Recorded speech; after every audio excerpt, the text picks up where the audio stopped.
inovasi itu hampir selalu tidak mudah gitu ya.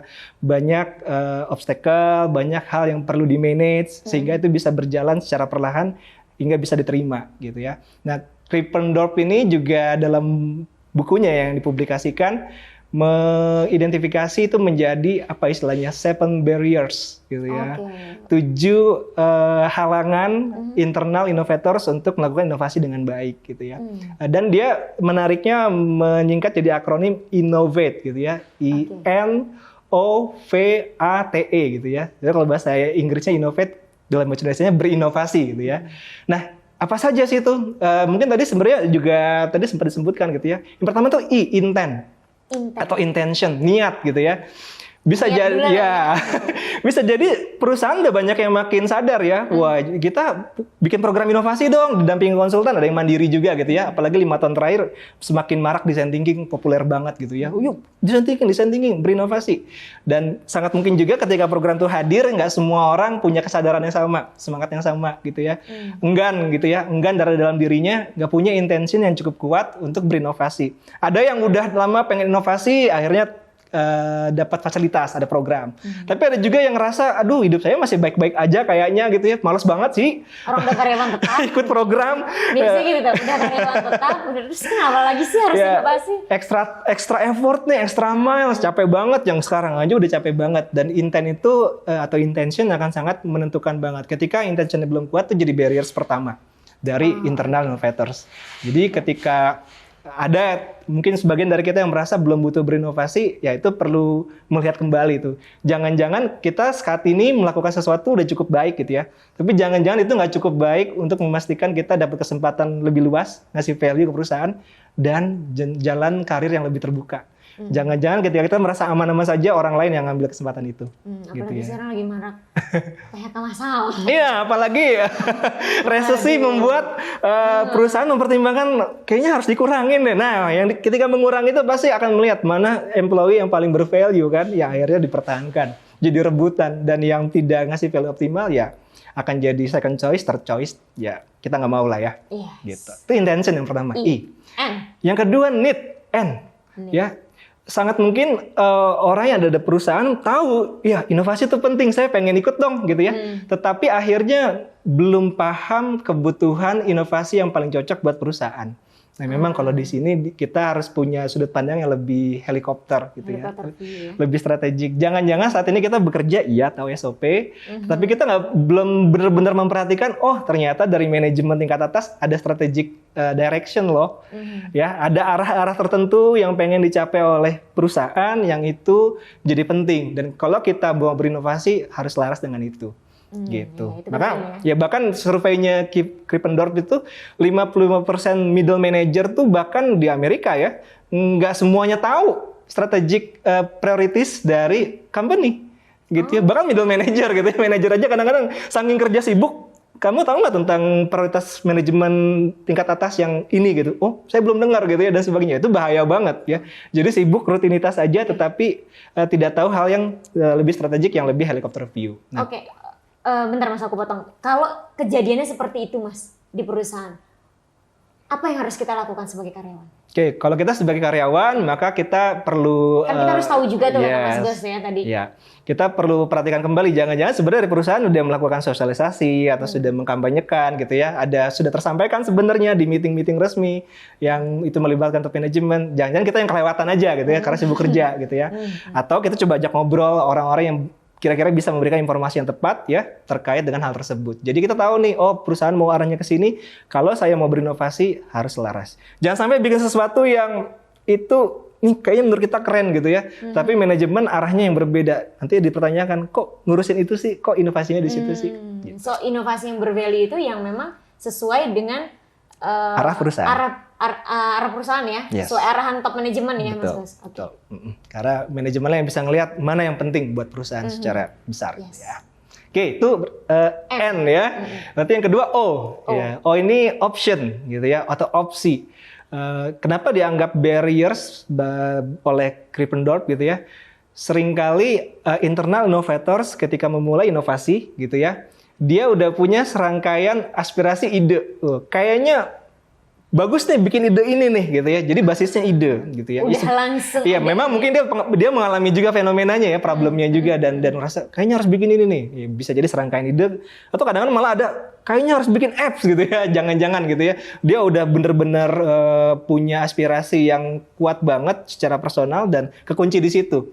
Nah, itu biasanya pada akhirnya orang-orang yang jadi internal innovators punya serangkaian ide yang udah jatuh cinta dia kepadanya, akhirnya malah jadi frustrasi karena inovasi itu prosesnya sangat mungkin panjang, ya sangat mungkin iterasi dan akhirnya idenya jadi perlu banyak sekali, sangat mungkin berubah dari versi awal, gitu ya. Jadi akhirnya malah lebih perjalanan portfolio ide daripada ide awal yang original yang tetap dipertahankan. Dan memang banyak produk juga awalnya gitu ya. Sangat mungkin berubah dari ide awalnya kan gitu ya. Nah, beberapa orang udah jatuh cinta duluan, ini yang paling keren. Aduh, kalau ini nggak dibikin saya ngerasa nggak dihargai. Maka itu jadi frustrasi. Itu jadi barriers, jadi barriers option itu. Sedikitnya option karena dia terkungkung di situ opsi awal. Yes. Jadi ya lebih baiknya adalah ya udah terbuka dengan berbagai opsi gitu. Maksudnya bukan hanya dengan satu ide ya. Yes, betul. Dan ini yang menarik ketika mencuplik juga pengalaman di Cias dulu ya. Beberapa peserta yang memang wah lagi zamannya apps digital gitu, bikin ini nih keren nih, ada AI-nya nih. Ini bakal otomatis nih. Sebelumnya ini kita ribet nih. Jadi dia memang terpesona dengan kecanggihan-kecanggihan yang pengen dihadirkan. Tapi pada akhirnya ketika itu berubah menjadi baper gitu ya. Aduh kok saya nggak dihargain idenya. Padahal memang setelah diuji bukan itu yang dicari gitu ya. So kalau di Cias kita punya credo jangan jatuh cinta dengan ide gitu ya. Tapi jatuh cinta pada problemnya customers. Yes. Mantap. Sip. Lanjut. Itu option. Yang ketiga. Selanjutnya Innovate ya. V atau V. V ini, nah ini mulai agak berat nih ya. V ini adalah value blockers. Jadi ya rintangan yang menghalangi value buat terdelivery dari inovasi. Jadi sangat lazim sebenarnya ketika inovasi itu dicetuskan oleh internal employee, ide-ide baru udah hampir pasti sangat berbeda dengan apa yang terjadi di keseharian bisnisnya perusahaan. Ya, SOP-nya, produknya, servicesnya. Jadi nggak selalu sejalan dan pasti begitu. Dan hampir selalu nggak sejalan dengan apa yang sudah ada. Berarti dia berusaha mengubah status quo ya. Nah, ini yang menjadi tantangan tersendiri gitu ya. Ketika itu dibawa ke perusahaan dan itu berbeda, biasanya perusahaan akhirnya ya yang menentukan ini boleh apa enggak nih, yang ini nggak boleh, nggak bisa begitu, ini nggak memenuhi unsur safety-nya, nggak memenuhi unsur compliance-nya dan sebagainya. Pada akhirnya sebagian dari inovators yang menyerah gitu ya, wah emang nggak bisa nih, emang nggak diizinin nih, ya bukan akhirnya malah memilih berusaha hustling ya sana sini, meyakinkan diskusi sama orang, jangan-jangan memang perlu diubah di sana sini gitu ya, sehingga akhirnya lebih bisa diterima gitu. Dan akhirnya bisa terdelivery jadi inovasi yang lebih bervalue. Dan banyak inovators ya internal yang mandek di sini. Gitu. Ketika nggak boleh ya udah berarti nggak boleh, nggak diterusin. Gitu. Oke, jadi kita harus gimana tuh? Nah itu akan nyambung dengan yang terakhir nanti nih. Oke. Lanjut dulu berarti ya. Oke. Value blocker jadi rintangan yang keberapa tadi ya? Innovate 4 ya. Oke, sekarang lanjutnya A. A itu adalah act atau aksi atau tindakan.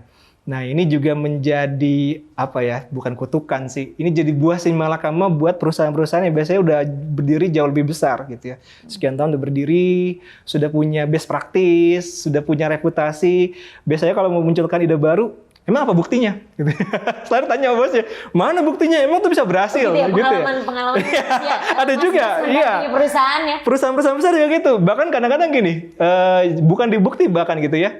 Bahkan sesimpel ketika kita di design thinking mau explore ide dan bawa jadi konkret prototype gitu ya. Ada sebuah perusahaan berbasis teknologi gitu yang bawa harus testing ide konsep solusinya.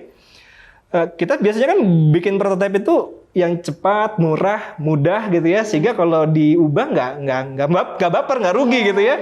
Bikinnya juga cepat. Nah ini di perusahaan-perusahaan besar, masa kita bikin prototipe pakai kardus gitu ya? Nggak mungkin lah, ini nggak pantas lah. Gitu ya, padahal bukan kepantasan kualitasnya, karena memang ini konsep yang mau diuji kan gitu ya. Tapi bawaan bikin sesuatu harus grande, harus rapi, itu akhirnya membatasi. Dan sama di level yang lebih tinggi, ketika ada orang internal innovators gitu ya di perusahaan besar mau bawa ide baru, emang bisa berhasil. Apa buktinya? Ya, padahal kalau Jeff Bezos bilang gitu ya, kalau Anda melakukan eksperimen, uji coba, dan Anda sudah tahu itu akan berhasil, itu namanya bukan eksperimen gitu ya. Justru ketika Anda nggak pernah tahu bakal berhasil, itu baru yang namanya eksperimen. Iya, Menghadirkan sesuatu yang baru. Itu Jeff Bezos bilang gitu ya. Nah, sayangnya itu yang terjadi. Artinya memang itu jadi blockers, jadi barriers.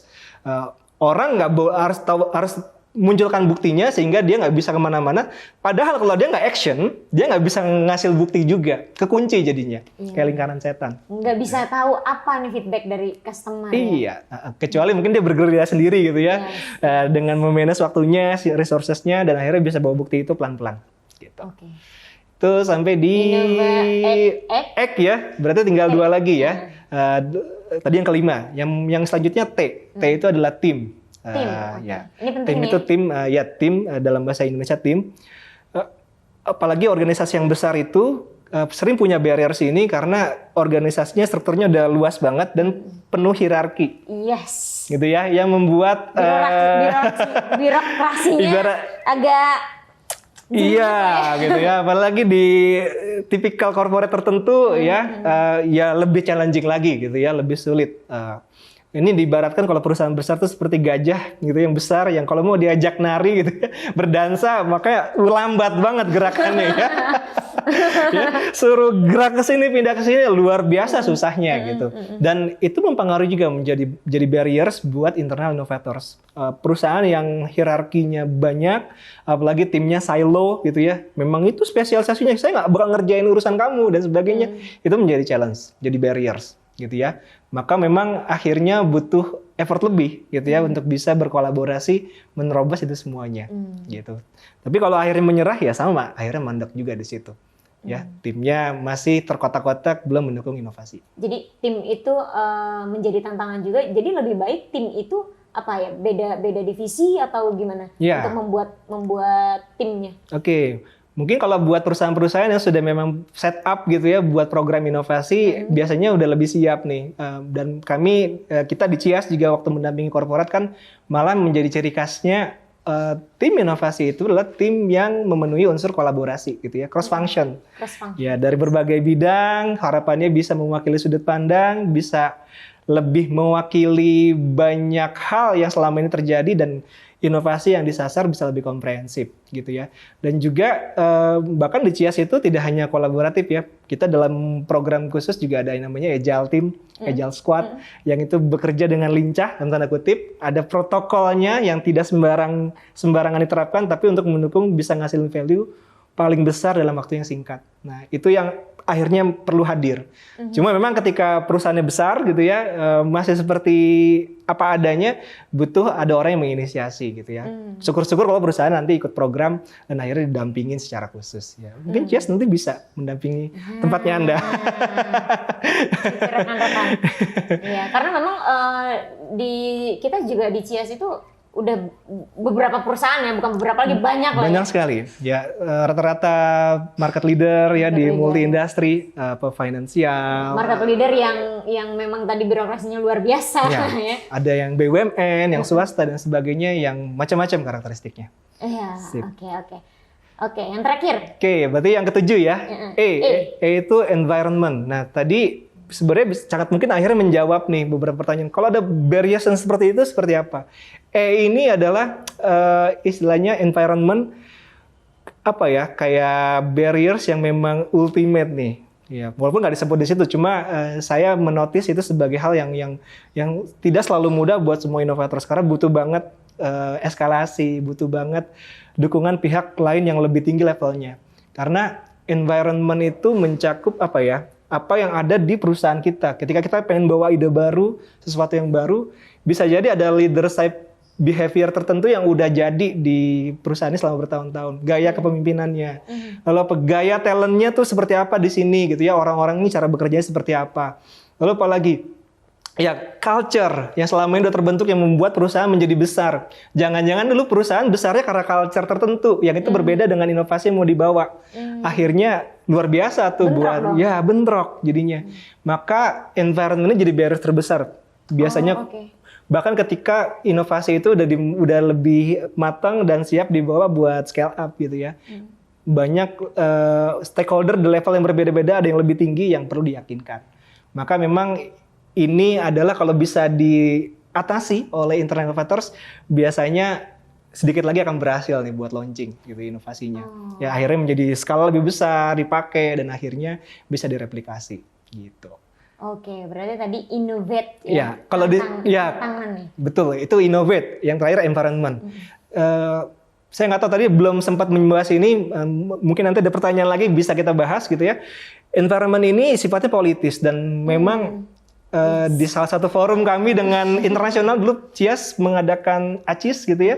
Salah satu pembicara dari konsultan ternama Deloitte bilang gini, the biggest challenge of innovation bukan teknologi, bukan uang, tapi people gitu ya. Dan people ini maksudnya adalah politis karena banyak orang punya kepentingan berbeda-beda, saling berseberangan dan itu perlu dirangkul. Otaknya juga beda-beda, idenya beda-beda. Waduh. Jadi bukan karena uangnya nggak ada, bukan karena teknologinya nggak ada, tapi karena orangnya belum bisa diajak gitu. Sip, itu innovate. Itu tantangan-tantangan yang esensial. Kalau itu kayaknya canggih-canggih banget Mas Gos ya. Iya, ketika journey inovasi udah jalan itu yang kita hadapi. Buat kita sesimpel juga apa ya? Karena kita punya pekerjaan existing itu yang perlu diatasi lebih awal juga selain intention tadi ya. Berbagi waktu antara pekerjaan yang sekarang dengan nanti proyek inovasi yang membutuhkan effort dan juga waktu.